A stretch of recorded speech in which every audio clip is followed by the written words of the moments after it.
ಒಂದು ಮನುಷ್ಯ ಸಕ್ಸಸ್ಫುಲ್ ಆಗಬೇಕು ಅಂದರೆ ಈ ಪ್ರಾಬ್ಲಮ್ಸ್ನೆಲ್ಲನೂ ಚಾಲೆಂಜಸ್ ಆಗಿ ತಗೋಬೇಕು. ಇದ್ರ ಬಗ್ಗೆ ನಾನು ಒಂದು ಸ್ಟೋರಿ ಹೇಳ್ತೀನಿ.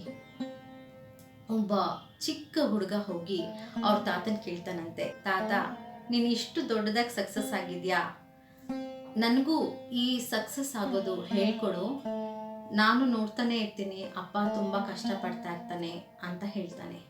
ಆವಾಗ ತಾತ ಹೇಳ್ತಾನೆ, ನಿನಗೆ ನಾನು ಸಕ್ಸಸ್ ಅಂದರೆ ಏನು ಅಂತ ಹೇಳಿದ್ರೆ ನಿಮಗೆ ಅರ್ಥ ಆಗಲ್ಲ, ಆದರೆ ಒಂದು ಆಕ್ಟಿವಿಟಿ ಮಾಡೋಣ, ಆ ಆಕ್ಟಿವಿಟಿ ಮಾಡಿದ್ಮೇಲೆ ನಿನಗೆ ಸಕ್ಸಸ್ ಅಂದರೆ ಏನು ಅಂತ ಗೊತ್ತಾಗುತ್ತೆ ಅಂತ. ಸರಿ ಆಯಿತು, ಹೋಗಿ ನಿಂಬೆಹಣ್ಣಿನ ಗಿಡ 2 ತಗೊಂಡ್ಬರ್ತಾರೆ. ಸೇಮ್ ಸೈಜು ಸೇಮ್ ಗಿಡ ತಗೊಂಡ್ಬರ್ತಾರೆ. ಒಂದು ಗಿಡನ ಒಂದು ದೊಡ್ಡ ಪಾಟ್ ಇಟ್ಟಿರುತ್ತಾನೆ. ಆ ಪಾಟ್ ಒಳಗಡೆ ಹಾಕ್ಬಿಟ್ಟು ಅವನು ಹೇಳ್ತಾನೆ, ಇದಕ್ಕೆ ಮಣ್ಣೆಲ್ಲ ಹಾಕಿ ಚೆನ್ನಾಗಿ ನೀರು ಕೊಡಬೇಕು ಅಂತ ಹೇಳಿ ಮನೆ ಒಳಗಡೆ ಇಡ್ತಾನೆ. ಯಾವುದು? ನಿಂಬೆ ಹಣ್ಣಿನ ಮರ. ಒಂದು ಲಿವಿಂಗ್ ರೂಮು, ಒಳ್ಳೆ ರೂಮಲ್ಲಿ ಇರ್ತಾನೆ. ಆವಾಗ ಕಿಟಕಿ ಹತ್ರನೇ ಇರ್ತಾನೆ. ಅವನು ಹೇಳ್ತಾನೆ, ಇವಾಗ ಈ ಗಿಡ ತುಂಬ ಸೇಫ್ ಆಗಿದೆಯಲ್ಲ ಅಂತ. ಆವಾಗ ಆ ಮಗು ಹೇಳುತ್ತೆ, ಹೌದು ಹೌದು, ಈ ಗಿಡ ತುಂಬ ಸೇಫ್ ಆಗಿದೆ, ಯಾವಾಗಲೂ ಅದಕ್ಕೆ ನೀರು ಸಿಕ್ಕೇ ಸಿಗುತ್ತೆ ಅಂತ. ನಾವು ನೀರು ಹಾಕ್ತೀವಿ, ಯಾಕಂದರೆ ಅದು ಮನೆ ಒಳಗಡೆ ಇದೆ, ಸೇಫ್ ಆಗಿಟ್ಟಿದ್ದೀವಿ ಅಂತ. ಇನ್ನೊಂದು ಗಿಡನ ಏನು ಮಾಡೋದು, ಇನ್ನೊಂದು ಪಾಟ್ ತೊಗೊಂಬಂದು ಹಾಕೋದಾ ಅಂತ. ಇಲ್ಲ, ಅದನ್ನ ನಾವು ಆಚೆ ನೆಡೋಣ ಅಂತ ತಗೊಂಡು ಹೋಗಿ ಆಚೆ ನೆಡ್ತಾನೆ. ಗಾರ್ಡನಲ್ಲಿ ನೆಟ್ಟಾಗ ಅವನು ಕೇಳ್ತಾನೆ, ಈ ಗಿಡ ಇವಾಗ ಇದು ಸೇಫ್ ಆಗಿದೆಯಲ್ಲ ಅಂತ. ಆವಾಗ ಆ ಮಗು ಹೇಳುತ್ತೆ, ಇಲ್ಲ ತಾತ, ಇದು ಸೇಫ್ ಆಗಿಲ್ಲ, ಯಾವುದಾದ್ರೂ ಹಸು ತಿನ್ಬಿಡುತ್ತೆ ಅಂತ ಅನಿಸುತ್ತೆ, ಇಲ್ಲ ಇನ್ಸೆಕ್ಟ್ಸ್ ಯಾವುದಾದ್ರೂ ಬಂದು ಅಟ್ಯಾಕ್ ಮಾಡಿದ್ರೆ ಇದು ಬೇಗ ಸತ್ತೋಗುತ್ತೆ, ಯಾವುದಾದ್ರೂ ಹುಳ ಗಿಳ ಬಂದು ಸೇಡ್ಕೊಂಡ್ರು ಇದು ಸತ್ತೋಗೋ ಚಾನ್ಸಸ್ ಇದೆ, ಗಾಳಿ ಮಳೆ ಜೋರಾಗಿ ಬರುತ್ತೆ, ಇದು ಯಾಕೋ ನನಗೆ ಸೇಫ್ ಅಲ್ಲ ಅಂತ ಅನಿಸುತ್ತೆ. ಸರಿ ಆಯಿತು ಮಗು, ಇವಾಗ ಈ ಆಕ್ಟಿವಿಟಿ ಮಾಡಿರೋಣ, ಸ್ವಲ್ಪ ದಿವಸ ಆದಮೇಲೆ ನಾವು 2 ಗಿಡಗಳನ್ನ ನಾವು ನೋಡೋಣ ಅಂತ.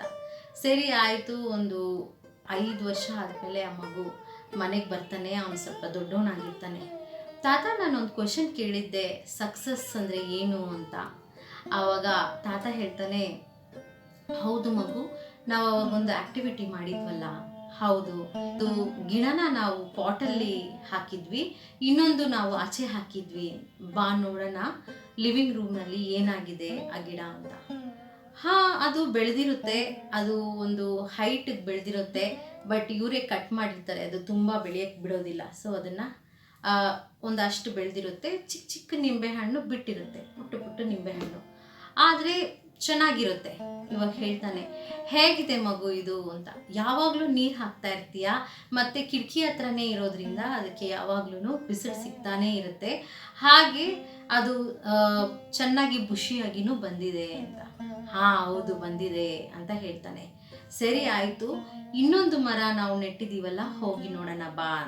ಆಚೆ ಹೋಗಿ ಆ ಮರನ ಹುಡುಕ್ತಾನೆ, ಅದು ಸಿಗೋದೇ ಇಲ್ಲ. ಗಿಡ, ಆ ಚಿಕ್ಕ ಗಿಡ ಅವನು ಏನು ನೆಟ್ಟಿದ್ದ ಅದು ಸಿಗೋದೇ ಇಲ್ಲ. ಅದು ದೊಡ್ಡ ಮರವಾಗಿ ಬೆಳೆದ್ಬಿಟ್ಟು ಎಷ್ಟೋ ಕಾಯಿಗಳು, ಅದು ಇಷ್ಟಪ್ಪ ನಿಂಬೆ ಹಣ್ಣು ಬಿಟ್ಟಿರುತ್ತೆ. ಅದು ಅವನು, ಇದೇ ಮಗು ಅದು ನೀನು ನೆಟ್ಟಿರೋದು ಅಂತ ಶಾಕ್ ಆಗಿಬಿಡುತ್ತೆ. ಏನಿದು ತಾತ, 2 ಒಂದೇ ಥರ ಇತ್ತಲ್ವಾ? ಹೌದು, ಇದನ್ನೇ ನಾನು ಸಕ್ಸಸ್ ಅಂತ ಹೇಳಿದ್ದು. ಅದೇನು ಅಂದರೆ, ಆ ಪಾಟಲ್ಲಿ ಅದಕ್ಕೆ ಬೇಕಾಗಿರೋ ಹಾಗೆ ಅದು ಬೇರ್ನ ಜೋರಾಗಿ ಸ್ಪ್ರೆಡ್ ಮಾಡೋಕ್ಕಾಗಿರಲಿಲ್ಲ. ಆದರೆ ಇದಕ್ಕೆ ಯಾವ ಪಾಟು ಒಂದು ಬ್ಯಾರಿಯರ್ ಇರಲಿಲ್ಲ, ಇದಕ್ಕೆ ಲಿಮಿಟ್ಸ್ ಇರಲಿಲ್ಲ. ಇದು ಚೆನ್ನಾಗಿ ಸ್ಪ್ರೆಡ್ ಮಾಡ್ಕೊಳ್ತಾ ಹೋಯಿತು. ಅಂದರೆ ಇದ್ರ ಬುಡನ ಎಷ್ಟು ಬೇಕೋ ಅಷ್ಟು ಅದು ಚಾಚ್ತಾ ಹೋಯಿತು. ಆದರೆ ಅದು ಚಾಚ್ಕೊಳ್ಳೋಕ್ಕಾಗಲಿಲ್ಲ, ಅದು ಎಷ್ಟು ಚಾಚಿದ್ರೂ ಅದು ಪಾಟ್ ಒಳಗಡೆನೆ ಚಾಚಬೇಕಾಯಿತು. ಇದಕ್ಕೆ ಜೋರಾಗಿ ಮಳೆ ಬೀಸ್ತು, ಆದರೆ ಅದಕ್ಕೆ ಎಷ್ಟು ಬೇಕೋ ಅಷ್ಟೇ ನೀರು ಕೊಡ್ತಾ ಇದ್ವಿ, ಮತ್ತು ಅದು ಬೆಳೆಯೋಕ್ಕೂ ನಾವು ಬಿಡ್ತಾ ಇರಲಿಲ್ಲ, ಯಾಕಂದರೆ ರೂಫ್ ಟಚ್ ಆಗೋಗ್ತಾ ಇತ್ತು ಅಂತ ಅದನ್ನು ನಾವು ಟ್ರಿಮ್ ಮಾಡಿಬಿಡ್ತಾ ಇದ್ವಿ. ಆದರೆ ಇದು ಯಾರೂ ಇದನ್ನು ಹಿಡ್ಕೊಳಕ್ಕಾಗಲಿಲ್ಲ, ಲಿಮಿಟ್ಸೇ ಇರಲಿಲ್ಲ ಇದಕ್ಕೆ ಎಷ್ಟು ಬೇಕೋ ಅಷ್ಟು ದೊಡ್ಡದಾಗಿ ಅದು ಬೆಳ್ತಾ ಹೋಯಿತು. ಹೌದು, ನೀನು ಹೇಳ್ದ ಹಾಗೇನೆ ಜೋರು ಮಳೆ ಬಂತು, ಜೋರು ಗಾಳಿ ಬಂತು, ಎಷ್ಟೋ ಹಸು ಪ್ರಾಣಿಗಳು ಎಲ್ಲ ಬಂದವು, ಅದನ್ನೆಲ್ಲನೂ ಈ ಮರ ಫೇಸ್ ಮಾಡ್ತು. ಅದನ್ನೆಲ್ಲ ಫೇಸ್ ಮಾಡಿ ಇದು ದೊಡ್ಡದಾಗಿ ಬೆಳೆಯೋಕ್ಕೆ ಅದು ಚಾನ್ಸ್ ಆಯಿತು. ಮತ್ತು ಎಷ್ಟೋ ಜನಕ್ಕೆ ಇದು ನೆರಳು ಕೊಡ್ತಾ ಇದೆ. ಇವಾಗ ಈ ದೊಡ್ಡ ಮರ, ಇಷ್ಟು ದೊಡ್ಡ ದೊಡ್ಡ ನಿಂಬೆಹಣ್ಣು ಎಲ್ಲರೂ ಇದರಿಂದನೇ ತಗೋತಾರೆ ಹೊರತು ನಾನು ಮನೆ ಒಳಗಡೆ ಬೆಳೆಸಿರೋ ಆ ಪಾಟಲ್ಲಿರೋ ನಿಂಬೆಹಣ್ಣನ್ನು ನಾವು ಬಳಸೋದಿಲ್ಲ. ಯಾಕೆಂದರೆ ಅದು ಅಷ್ಟೊಂದು ನ್ಯೂಟ್ರಿಯೆಂಟ್ಸ್ ಇರಲ್ಲ ಇದರಲ್ಲಿ. ಕೆಳಗಡೆ ಭೂಮಿನಲ್ಲಿರೋ ನ್ಯೂಟ್ರಿಯೆಂಟ್ಸ್ ಎಲ್ಲ ಇದರಲ್ಲಿ ಸಿಕ್ಕಿದೆ ಅಂತ ಹೇಳ್ತಾನೆ. ಸೊ ದೇವರು ಯಾವ್ದ್ಯಾವುದೋ ಏನೇನೋ ಪ್ರಾಣಿಗಳು, ಪಕ್ಷಿಗಳು ಏನೇನು ಸತ್ತೋಗಿರ್ತಾವೋ ಅದೆಲ್ಲ ನ್ಯೂಟ್ರಿಯೆಂಟ್ಸ್ ಭೂಮಿಗೆ ಹೋಗಿರುತ್ತೆ. ಅದು ಎಲ್ಲ ಹರ್ಕೊಂಬಂದಿರುತ್ತೆ ಭೂಮಿ ಕೆಳಗಡೆ. ಆವಾಗ ಮರ ಜೋರಾಗಿ ಬೆಳೆಯುತ್ತೆ. ಸಕ್ಸಸ್ ಅಂದರೆ ಹಾಗೆ. ನಾವು ಗೆಲ್ತೀವಿ ಅಂದರೆ ನಮಗೆ ಕಷ್ಟ ಯಾವಾಗ ಬರುತ್ತೋ ಅದೇ ನಮಗೆ ಟರ್ನಿಂಗ್ ಪಾಯಿಂಟು. ಒಬ್ಬ ಕಲೆಗಾರ ಅವನು ಕಲ್ಲನ್ನು ಕೆತ್ತಬೇಕಾದ್ರೆ ಶಿಲ್ಪಿ ಅವನು ಏಟು ಹಾಕಿದ್ರೇ ಅದನ್ನು ಸುಂದರವಾಗಿ ಕೆತ್ತಕ್ಕೆ ಸಾಧ್ಯ. ಹಾಗೆ ನಮಗೆ ಏಟು ಬಿದ್ದಾಗ್ಲೇ ನಮಗೆ ಒಂದು ಟರ್ನಿಂಗ್ ಪಾಯಿಂಟ್, ನಾವು ಶೇಪ್ ಆಗೋಕ್ಕೆ ಸಾಧ್ಯ. ಸೊ ಈ ಪ್ರಾಬ್ಲಮ್ಗಳನ್ನ ನಾವು ಯಾಕೆ ಪ್ರಾಬ್ಲಮ್ ಅಂತ ತಿಳ್ಕೊಬೇಕು, ಇದನ್ನು ನಾವು ಚಾಲೆಂಜಸ್ ಆಗಿ ತಗೊಳ್ಳೋಣ. ನಾನು ನಿಮ್ಮ ರಮಣಿ ಟಿ ಮುರಳಿ. ಹೀಗೆ ಮೆಡಿಟೇಷನ್ ಚಾನೆಲ್ ಅಂತ ನಾನು ಓಪನ್ ಮಾಡಿದ್ದು ಯಾಕೆ ಅಂದರೆ ನನಗೆ ಮೆಡಿಟೇಷನ್ ತುಂಬ ಇಷ್ಟ.